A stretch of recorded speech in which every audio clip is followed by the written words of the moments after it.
What is it about hemp that's so controversial? Why is it always in the news lately? And is it only because it's tied to medical marijuana?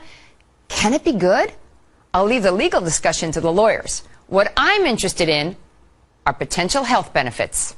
You know, hemp, cannabis, that plant that can be legally grown all over the world and is often used in marijuana production. With all this news, I decided to do a little digging and to try to figure out why hemp is so controversial. I mean, hard liquor is legal and it has no redeeming health qualities whatsoever. So does hemp have any redeeming qualities? We'll find out. With us is the author of Cancer, Step Outside the Box, Ty Bollinger. Hi, Ty. Thanks for being with us. Thank you, Carol. One of the really incredible things I was reading about in your book was hemp. Yeah. Marijuana, basically. Right.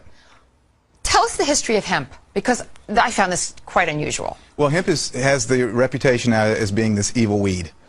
But the medicinal history of hemp is quite fascinating. Back as far back as the 1930s, there were medicinal hemp tinctures in almost every pharmacy in the United States. Hang on, I want to go even further back. Yeah. Didn't you write in your book that Washington and Jefferson and Lincoln and all these presidents actually grew hemp, so it was legal to grow everywhere? They did. And they could use it as they wanted to use it? Yes, as a matter of fact, some farmers in the colony of Virginia were required to grow hemp. And so it's such a good fiber, very good for making clothes, a lot of different industrial uses for hemp. Ford thought it was strong enough to make a car out of it, and he did. It was as strong as steel. Yeah, one of the first Model Ts was actually made from hemp, and it ran on hemp fuel. And then the enemy of hemp was William Randolph Hearst. With paper. Well, yeah, Explain with newspapers. Well, hemp is a much more efficient way to make paper. In 1 acre of hemp, you can do 10 times the amount of paper than 1 acre of trees. So why did he want it outlawed? Because he owned thousands of acres of forest that when he owned paper. So this was a political thing. It had really nothing to do with hemp itself. Exactly. It really didn't. It was more about the money. It was more about eliminating the competition. And so that's why hemp was demonized and thought of as this evil weed. They put out propaganda films like Reefer Madness and so forth to make people afraid of hemp.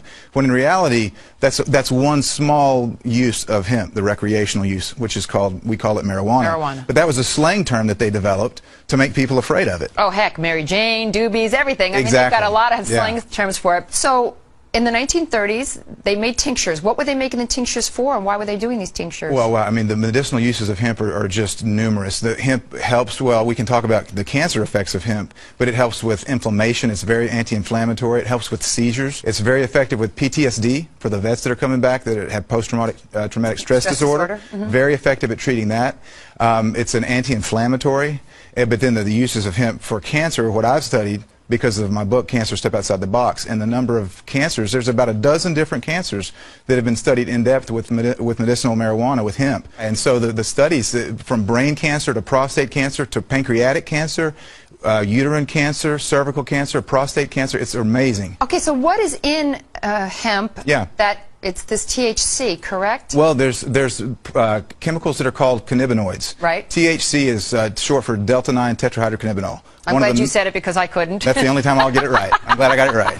So that's the one, THC is the one cannabinoid that everyone's familiar with. That's the one that's psychoactive, and that's the one that gets you high if you smoke it. Okay. But there's other cannabinoids. One is called CBD, cannabidiol, and it's very medicinally used. There's no psychoactive component of CBD. So what do? Extract these and make tinctures, or you can make tea out of? You can make tea, you can eat it. It's a great superfood. You're into raw. A lot of people use raw hemp in their superfoods. Well, do you get high off of hemp if you eat it as a superfood? No, well, or just the seeds. You've got to heat the THC to make it become psychoactive. So people that eat the plant, they put in a smoothie.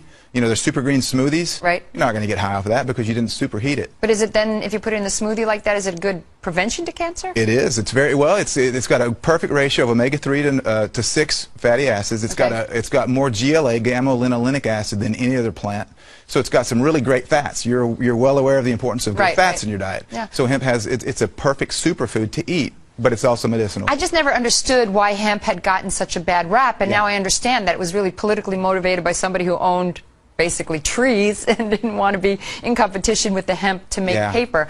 And yet, throughout the years after that, so many people suffered because of that. Yeah. So I guess it's actually a good thing that people are coming around a little bit. It is. I'm really encouraged about the different legislation in different states that are trying to legalize medicinal hemp because of the fact that it is so good. It is it's not just a superfood. It's not just great for industrial uses, as we've mentioned, but it's a really good medicine. Thank you so much for coming on, Ty. I really appreciate you being here. Thank you, Carol. Appreciate it.